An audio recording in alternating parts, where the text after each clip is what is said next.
TDP జనసేనపై సెటైర్లు వేశారు మంత్రి అంబటి రాంబాబు. 14 ఏళ్లు సీఎంగా చేసిన చంద్రబాబు ఏనాడు రాష్ట్రం గురించి ఆలోచించలేదన్నారు. ఇప్పటికీ ఏ గ్రామం వెళ్లినా అక్కడ వైసీపీ చేసిన అభివృద్ధి కనిపిస్తుందన్నారు. వచ్చే ఎన్నికల్లో ఓటమి తర్వాత చంద్రబాబు, పవన్ కళ్యాణ్ హైదరాబాద్ వెళ్లేందుకు సిద్ధంగా ఉండాలని హితవు పలికారు. చంద్రబాబు నాయుడు గారిని సూటిగా కొన్ని ప్రశ్నలు కూడా అడిగారు. అయ్యా చంద్రబాబు నాయుడు గారు, మేము ఇన్ని కార్యక్రమాలు చేశాం, ఈ రాష్ట్రంలో ఈ విధమైన మార్కును మేము వేశాం, జగన్మోహన్ రెడ్డి మార్కును వేశాం, వైఎస్ఆర్ కాంగ్రెస్ పార్టీ మార్కును వేశాం, మీరు 14 సంవత్సరాలు ఈ రాష్ట్రాన్ని పరిపాలించిన మీరు ఈ గ్రామానికి ఇదిగో ఇది చేశాను అని చెప్పగలరా అని అడిగారు. దానికి సమాధానం చెప్పలేకపోతున్నాడు చంద్రబాబు నాయుడు గారు. జగన్మోహన్ రెడ్డి గారు సూటిగా అడిగినటువంటి ప్రశ్నలకు మాత్రం దేనికి సమాధానం చెప్పుకోకుండా తప్పుకుపోయేటటువంటి ప్రయత్నం చేస్తున్నారు. చంద్రబాబు నాయుడు గారు 14 సంవత్సరాలు ఈ రాష్ట్రానికి ముఖ్యమంత్రిగా ఉన్నాడు.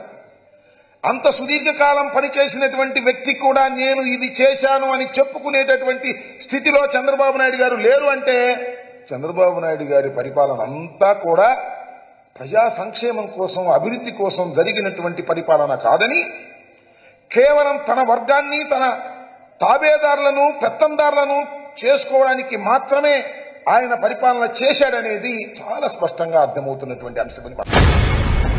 ఈ దేశ రాజకీయాల్లో నీ అంత విషపూరితమైనటువంటి రాజకీయవేత్త ఎవడు లేడు. అరికాల దగ్గర నుంచి నుదిటి ఎంట్రిక వరకు, తల మీద ఎంట్రుక వరకు విషంతో నిండిపోయినటువంటి వ్యక్తి నారా చంద్రబాబు నాయుడు.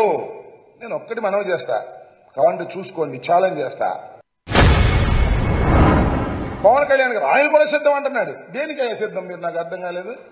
మీ ఇద్దరు కలిసి కూర్చుని మాట్లాడుకుని సీట్లే అనౌన్స్ చేయలేనటువంటి దౌర్భాగ్యమైన పరిస్థితిలో ఉన్నారో, డ్రామా ఆడుతున్నారో తెలియదు మీకు. పవన్ కళ్యాణ్ గారు ఎక్కడ నిలబడతాడో తెలియదు, అనౌన్స్ చేయరు. చంద్రబాబు నాయుడు గారు 1 నిలబడతాడో 2 నిలబడతాడో తెలియదు. వీళ్ళు సిద్ధం అంట. దేనికయ్యా మీరు సిద్ధం? ఒకదానికి మాత్రం మీరందరూ సిద్ధం.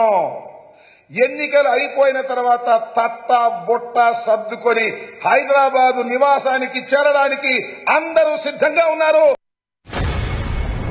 షర్మిల గారేమో మా ప్రీతమ నాయకుడు రాజశేఖర రెడ్డి గారి కూతురు. ఆమె ఏదో ఓవర్ యాక్షన్ చేస్తుంది. పిచ్చి తల్లి. ఓవర్ యాక్షన్ చేసే వాళ్ళకి ఏం సమాధానం చెబుతాం?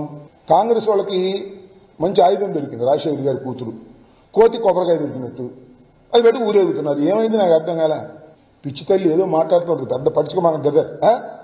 మళ్ళీ ఎలక్షన్ తర్వాత కనపడదు. మళ్ళీ అక్కడ పెట్టింది పార్టీ.